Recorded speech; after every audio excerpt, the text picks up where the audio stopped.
What's up, guys? Kelly McKay here, aka HVAC Millionaire, right here on YouTube. Be sure to subscribe to my channel, hit that notification bell, hit the like button, and leave me a comment below. Today I want to talk to you about the summer because we are in it. We are in the thick of things. It is hot. People are going crazy. People don't have air conditioning, and you guys are out there saving people's day and making their lives better.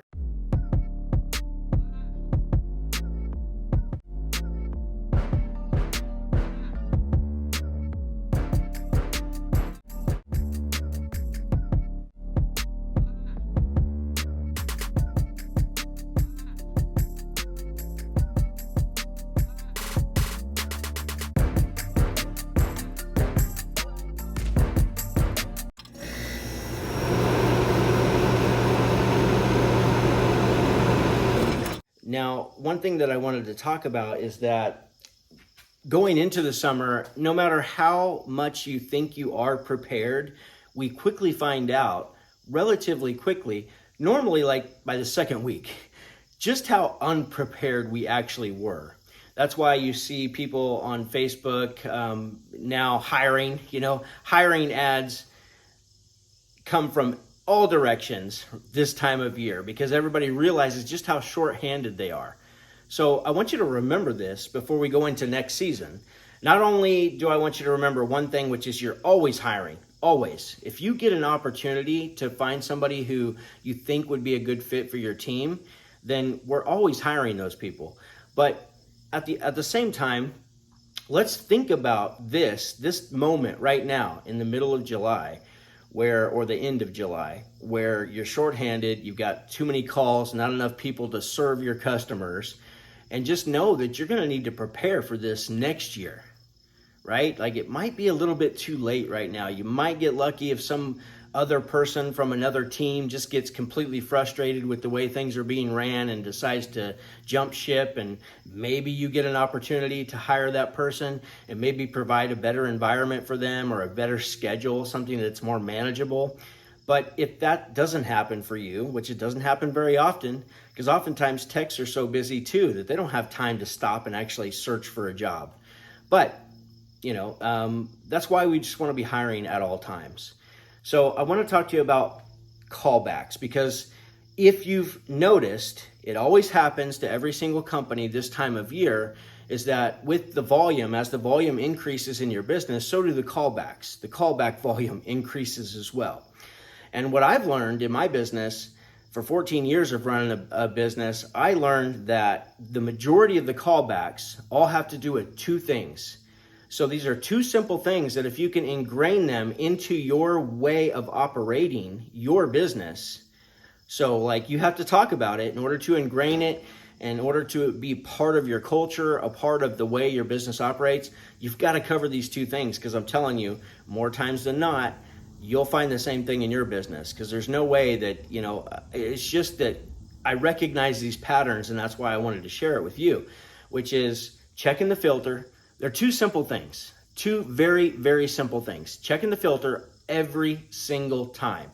Even if you were just there a week ago and now the customer is experiencing another problem, we want to make sure to check the filter again, because you don't know what's happened in that house since the day you were there versus today when you're going back out there for a call. So always check the filter. And more times than not, what you'll find is not just about checking the filter, but about callbacks. Is that a callback that happens that turns into a callback, right? So you go to a call and then you get called back out and you have to go back out because there's still a problem that hasn't been corrected. Well then, in order to keep it from turning into a third callback or even a fourth callback, check the filter. Every single time, check the filter. You don't know what's happened. The second thing, I don't care if you were there yesterday, you had to order a part, and then you have to go back today to reinstall that part, check the charge. Check your superheat and subcooling every single time. If you want to eliminate callbacks, do these two things, and I promise you that 80% of your callbacks, which is a lot, will be eliminated But everybody has to be on the same page with this. Everybody, every single time you go back to a call for any reason whatsoever, check the filter, check the charge.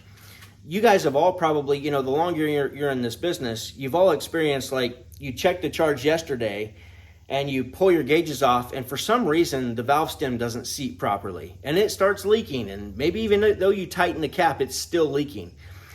And that's why I got into a habit of every single time I pull the gauge off, I would just, I know it's gross, but I would spit on my finger and I would wipe it over the valve just to make sure that it wasn't bubbling, it was not leaking. Every single time. This is just a habit that I ingrained into myself because I've experienced callbacks because of this problem. And I don't want to be, you know, as a technician, I didn't want callbacks, of course. And the business that you work for, or your business, doesn't want callbacks either. So that could be one thing that I could share with you that I did to keep this from happening. But if you do these two things and you do them very effectively, because what happens is technicians, and you've probably experienced this yourself if you're a technician, is we get into our heads. And so we go out to a call and we think, oh, that's what it is. Oh, the thermostat wire is broken. That was the problem. And you fix the thermostat wire and then you write an invoice and collect money, which is a horrible way to go about running a service call. You got to go below the surface. Yeah, that's surface level stuff. But you got to go below the surface if you want to maximize those calls. But that's not what this video is about. So you fix this broken wire, but you don't check the charge. Well, you're just asking for a callback.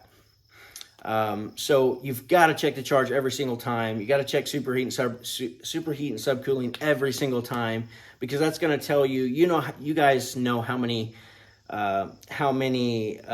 issues can be detected just from knowing what your head pressure is, what your suction pressure is, and what your liquid pressure, your suction pressure, and your superheat and subcooling. If you know those things, there's so many ways to diagnose something based on what those readings are telling you.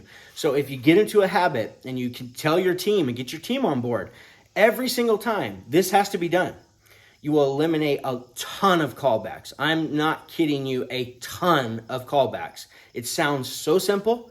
It sounds so easy, but it's not, to get everybody on board to do this every single time. So keep talking about it, keep implementing it. And now on the other hand, when it comes to basic repairs, this is something that we want to make sure to prepare for before next summer. You can start right now, though. That's why I wanted to share it with you right now, because you can start this right now. So what you need to do is, I tell you what, I'm going to make a part 2 to this video, so just stay tuned and check out the part 2. I'll load it, it'll be loaded shortly after this one. So we'll stick with this.